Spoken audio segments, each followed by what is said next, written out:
Bonjour à tous, j'espère que vous allez bien. Très heureux de vous retrouver pour cette nouvelle vidéo. Aujourd'hui, ça sera un petit peu une vidéo conseil, entre guillemets, même si on le voit partout, à la télé, à la radio, dans les magazines, dans la rue. Pas besoin de vous dire qu'il fait chaud et il y a certaines petites choses à garder en tête pendant ces jours de grande chaleur. Pas forcément caniculaire, même si là on est vraiment en plein dedans. Alors pour petit rappel, la canicule en fait, c'est quand on atteint des températures assez élevées, comme actuellement dans les 30 degrés à peu près, et c'est surtout en fait sur une longue durée, et quand la température n'arrive pas à descendre même la nuit. Par exemple, hier après-midi, ici, il faisait 33-32 degrés. Et cette nuit, il faisait 25-26 degrés, donc il n'y a pas vraiment une fraîcheur qui est arrivée. Donc c'est vrai que c'est assez étouffant et surtout que ça dure et ça va durer encore pendant quelques jours. Donc en tout cas en Suisse, on est en train de se tâtonner pour voir si on va lancer le plan canicule. Donc il y a une organisation qui va se préparer avec les différents postes sanitaires qui existent en Suisse. Je pense qu'en France, ça doit être à peu près la même chose, si ce n'est avec des appellations différentes. Donc tout ça se passe bien évidemment à l'interne, hein. On va dire que c'est pas vraiment à la vue de tout le monde, si ce n'est que vous allez être mis au courant par voie de presse, radio, télé. Donc voilà, vous allez être mis assez vite au courant de ce genre de choses. En attendant, les consignes de sécurité qu'il faut, enfin les réflexes qu'il faudrait avoir en cas de canicule et même en cas de chaleur, même l'été tout simplement. Donc c'est toujours faire attention que les températures de jour comme de nuit, donc toujours surveiller un petit peu la température que vous avez chez vous. Maintenir son appartement, sa maison ou son studio à l'abri de la chaleur. Donc essayer de fermer les volets ou les stores si vous en avez. Préférez ouvrir les fenêtres la nuit, même s'il fait quand même chaud, il fera quand même moins chaud que la journée. Si vous avez une climatisation, pardon, c'est quand même ce qu'il y a de mieux pour se rafraîchir. Et puis suivre un petit peu la météo. Si on est en plein dedans, eh bien, donc, comme d'habitude, on essaie de garder sa maison au frais le plus possible, de bien aérer quand même, hein, ça sert à rien de garder les fenêtres fermées et les stores tout le temps fermés aussi. Essayez de boire au minimum 1,5 litre d'eau par jour. Éviter tout ce qui est consommation d'alcool, puisque je vous rappelle que l'alcool déshydrate très très vite et ça on s'en rend pas compte du tout. Euh, Ayez toujours sur vous un petit brumisateur, ça peut toujours rendre service. Moi j'ai toujours soit des brumisateurs à la con, genre à Evian, Aven, etc. Et j'ai une petite astuce, moi j'achète une bouffée d'air frais de chez Lush que je mets au frigo. Et je vous assure que c'est une vraie bouffée d'air frais. Alors, par contre, alors vous me direz en commentaire si vous l'utilisez aussi. Je sais pas si c'est mon spray qui déconne, mais il n'est pas agréable en fait à pchiter directement sur la peau. Donc sur un coton, un sopalin, c'est égal. Préférez un coton, il y aura plus de d'eau à l'intérieur. Et vous verrez, c'est frais, c'est instantané. Donc ça marche assez bien. Donc essayez de régulièrement se mouiller tout en assurant une légère ventilation. Donc essayez toujours un petit courant d'air, un petit ventilateur. Évitez de sortir pendant les heures les plus chaudes, donc entre 14 et 16 heures. Euh, Essayez de profiter aussi un petit peu des endroits climatisés, supermarchés, cinéma, enfin voilà, tous ces magasins ou ces endroits qui sont assez frais.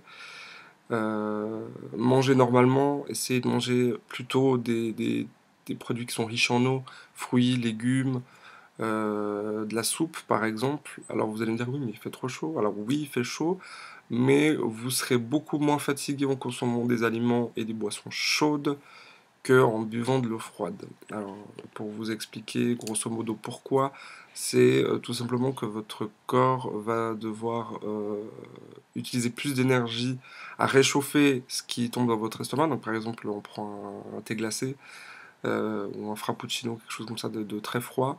Euh, Vous allez devoir utiliser beaucoup plus d'énergie pour le réchauffer, ce qui va vous fatiguer. Et du coup, bah, c'est ce qui donne cette nonchalance et cette non-motivation pendant l'été. Donc essayez quand même de consommer des trucs un peu plus chauds, même si c'est pas forcément ce qui est le plus agréable. Donnez de vos nouvelles à vous et puis prenez des nouvelles de vos entourages, savoir si tout se passe bien, s'ils ont besoin de quelque chose. Euh, pardon. Contrôlez aussi si vous avez des enfants ou des personnes à risque, comme des personnes âgées ou des enfants en bas âge. Surveillez à ce qu'ils boivent correctement, etc., etc. Et prenez de leurs nouvelles. Donc les réflexes, je les rappelle, donc garder les volets fermés le jour, les ouvrir la nuit, et essayer d'aérer un maximum son appartement. Boire au minimum 1,5 litre d'eau par jour, plus si vous en sentez le besoin. Les personnes âgées, je le rappelle, ont une diminution de la sensation de soif et de chaleur. À l'hôpital, je vois beaucoup de personnes âgées qui mettent des gilets, qui s'en mitouflent alors qu'il fait 30 degrés. Elles ont l'impression d'avoir froid alors qu'elles crèvent de chaud. Donc faites vraiment attention à ça. Euh, et forcez-les vraiment à boire. On dit en tout cas 1 déci par heure, si possible, ou 2 décis, enfin en tout cas un verre toutes les 2 heures, si possible. Donc vraiment à surveiller. Pour les enfants, c'est pareil. Faites-les boire un maximum. Donc pas sortir pendant les heures les plus chaudes, 14-16 heures. Essayez de passer le plus de temps dans des endroits réfrigérés, climatisés. Évitez de faire du sport intense, hein, vous n'allez pas faire un jogging entre 14 et 16 heures, hein, ça n'a pas de sens. Essayez de manger normalement, comme d'habitude, des fruits, des légumes, hein, tout ce qui apporte de l'eau, mais aussi de la soupe, du pain, les pâtes par exemple, c'est très bien, ça apporte beaucoup de sucre lent.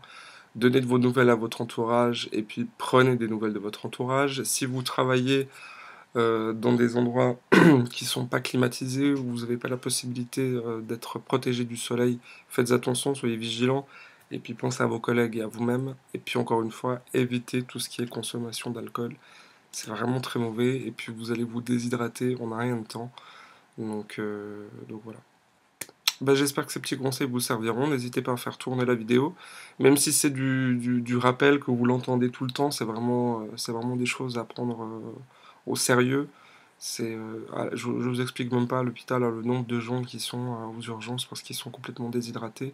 Et ça va très très vite. Pour rappel, la sensation de soif n'est pas normale. Vous ne devriez pas avoir soif. Vous ne devrez pas vous dire tiens j'ai soif, il faut que je boive.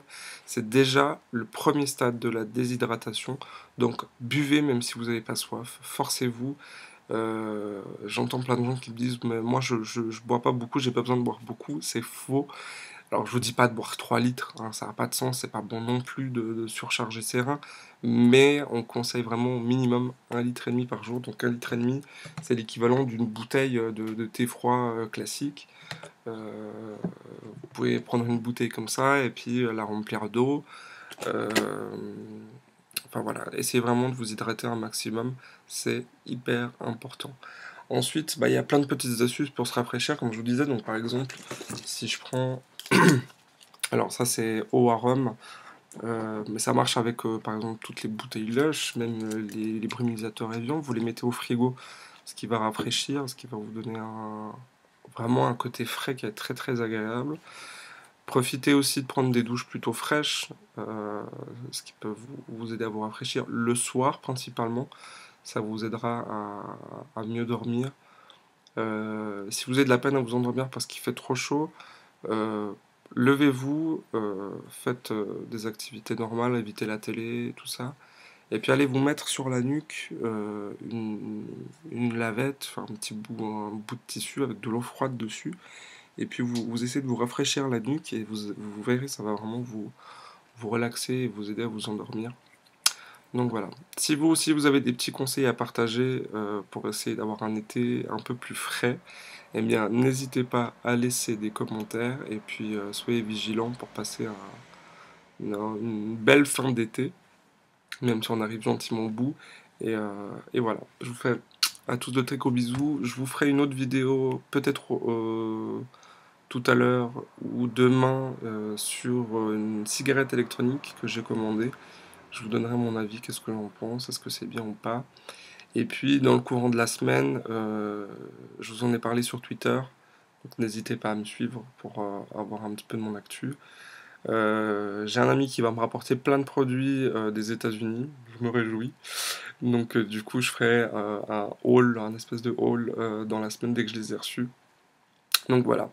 N'hésitez pas à laisser vos questions, vos commentaires, vos astuces, tout ça en commentaire en dessous. Et puis à me rejoindre sur Twitter pour papoter.